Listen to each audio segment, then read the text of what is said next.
지난 주일 부활절을 맞아 우리 주님의 부활하심을 기뻐하며 함께 예배를 드리고 2주 만에 다시 사무엘상 말씀으로 돌아왔습니다.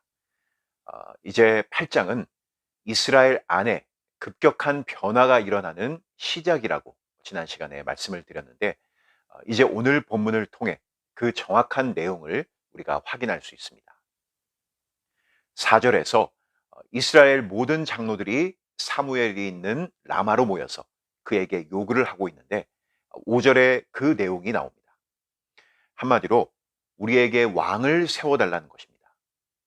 그 이유가 1차적으로는 사무엘이 늙어서 그 직책을 감당하지 못하는 것을 들었고, 또 그의 아들들이 사무엘과 같지 않고 뇌물을 받아 재판을 굽게 하는 것을 보고 그런 요구를 하고 있는 것이죠. 그래서 자신들도 주변에 있는 다른 나라들처럼 왕이 통치하고 다스리는 그런 나라가 되게 해달라고 하는 것입니다. 우리가 인류의 역사를 살펴보면 어느 시대 어떤 나라든지 강력한 지도자가 그 나라를 다스리고 통치하는 모습은 매우 자연스럽다고 할 수 있습니다. 하지만 그렇게 놓고 본다면 이스라엘은 분명 다른 나라들과는 완전히 다른 공동체의 모습을 가지고 있습니다.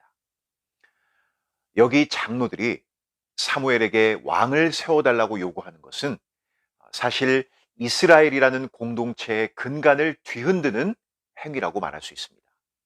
쉽게 얘기해 반역과 같은 그런 행동인 것입니다. 왜 그렇죠? 이스라엘은 철저한 신본주의 국가입니다. 즉, 하나님께서 왕으로 통치하시는 것이 바로 이스라엘이 가지는 그들만의 정체성이었기 때문입니다. 분명 왕이 계시는데 지금 다른 왕을 세워달라고 요구하고 있으니까 이것이야말로 반역인 것이죠. 이 본질이 무엇인지 정확히 알고 있었던 사무엘은 그들의 행동을 기뻐하지 않고 그들의 의견에 손들어 줄 수 없었던 것입니다. 그래서 하나님께 나아가 기도하고 있는 것을 6절 마지막 부분에서 우리가 확인할 수 있습니다. 이제 7절을 보면 사무엘의 기도에 대한 하나님의 응답의 내용이 나옵니다. 그런데 뜻밖에도 하나님은 저들의 요구를 들어주도록 허락을 하십니다. 하지만 그 내용을, 그 내막을 우리가 잘 살펴보게 되면 사실은 무서운 내용이 담겨진 그러한 허락이다라는 것을 알 수 있습니다. 마치 이런 것이죠. 자녀들이 부모에게 어떤 요구를 할 때가 있습니다. 이거 해주세요, 저거 해주세요. 이렇게 요구를 할 때가 있죠. 그 요구를 듣고 부모님이 흔쾌히 그것을 들어주시는 경우가 있는가 하면, 반대로 마음은 전혀 그렇지 않은데 허락을 하는 경우도 있습니다. 자녀가 하지 말아야 함에도 불구하고 부모가 허락을 한다는 것은 일종의 징계와 책망의 마음을 가지고 그렇게 하는 것입니다. 지금 하나님께서 꼭 그러한 심정으로 허락을 하셨다라고 보면 됩니다. 그들이 너를 버린 것이 아니라, 사무엘을 버린 것이 아니라 나를 버려, 하나님을 버려 왕이 되게 하지 못하는 것이다. 이렇게 엄중하게 말씀을 하고 계시는 것을 보게 됩니다. 우리는 지금 이 말씀을 하고 계신 하나님의 마음이 어떠할지를 한번 깊이 생각해야 합니다. 장로교 신앙의 근간이 되는 웨스트민스터 소유리 문답 중에 가장 첫 번째 문답은 이렇게 시작을 합니다. 인간의 제일 되는 목적이 무엇인가? 이것을 묻습니다. 그리고 그 답을 하나님을 기뻐하고 그를 영원토록 즐거워하는 것이다. 이렇게 밝힙니다.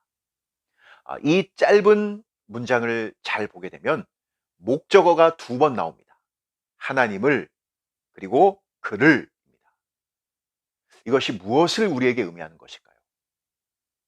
우리 인간은 하나님 그분 자체가 목적이 될 때 가장 인간다운 복된 삶을 살 수 있는 존재라고 말해주고 있는 것입니다. 하나님이 나에게 주신 무엇이 아니라 하나님 그분만으로 기뻐하고 즐거워하는 것이 인간의 제일 되는 목적이라는 것이죠. 하박국 선지자의 고백처럼 무화과 나무에 열매가 없고 포도나무에 소출이 없고 외양간에 소가 없을지라도 하나님을 인해 기뻐하고 즐거워하는 것이 바로 인간의 일차적인 본분이라고 할 수 있습니다. 그래서 우리의 모든 신앙은 나에게 어떤 짐이 주어져서 내가 그것을 열심히 지고 책임과 의무를 다하는 것으로 증명해내는 것이 아니라 하나님이 점점 더 좋아지는 것이고 하나님만을 기뻐하는 것으로 되어 있는 것입니다. 그런데 지금 이스라엘 백성들의 모습은 어떻죠? 하나님을 기뻐하지 않는 것입니다. 하나님을 즐거워하지 않는 것이죠. 그럼 무엇을 기대하고 있는 것일까요? 하나님이 자신들에게 주실 무엇, 선물을 기대하고 있는 것입니다. 이들에게는 하나님이 전부요, 목적이 아니었기에 하나님을 왕으로 섬기는 기쁨이 아니라 자신들을 기쁘게 해줄 것에 대한 기대가 훨씬 컸다라고 말할 수 있습니다. 그래서 마치 우상을 섬기는 것처럼 하나님을 섬겨왔다라고 8절에서 하나님께서 지적을 하고 계시는 것입니다. 우상 숭배의 본질은 탐심입니다. 결국 자기 만족을 위해 신을 만들어 섬기며 나를 만족시키라고 요구하는 것과 같이 지금 이스라엘 백성들은 하나님을 가장 기뻐하고 즐거워하는 것이 아닌 자신을 만족시키라고 하나님께 왕을 요구하고 있다는 사실입니다.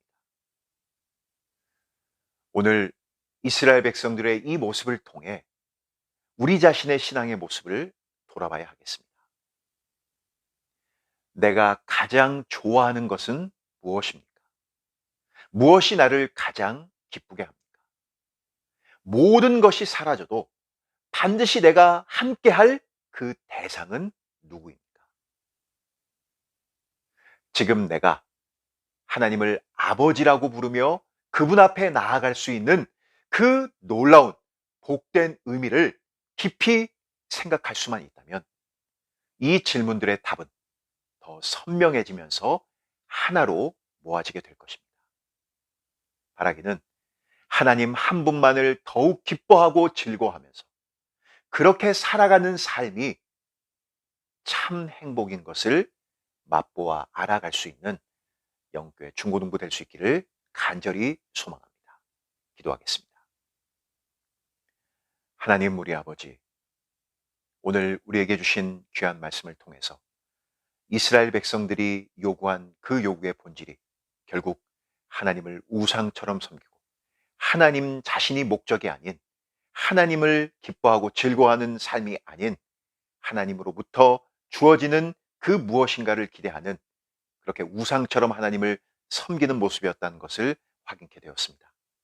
혹 나의 모습이 내가 하나님을 섬기는 모습이 그러하지 않은지를 이 시간 돌아보게 하시고 하나님을 기뻐하고 즐거워하며 그분과 함께하는 그 삶의 본질이 신자의 참 행복이고 신앙에 나아가야 할 방향인 것을 반드시 깨달아서 그러한 삶을 힘있게 살아갈 수 있는 우리 영교회 중보부 될 수 있도록 은혜 베풀어 주시옵소서.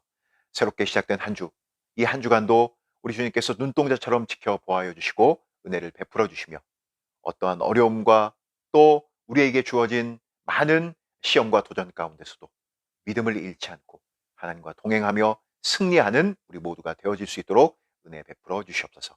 감사드리며 예수님의 이름으로 기도드립니다.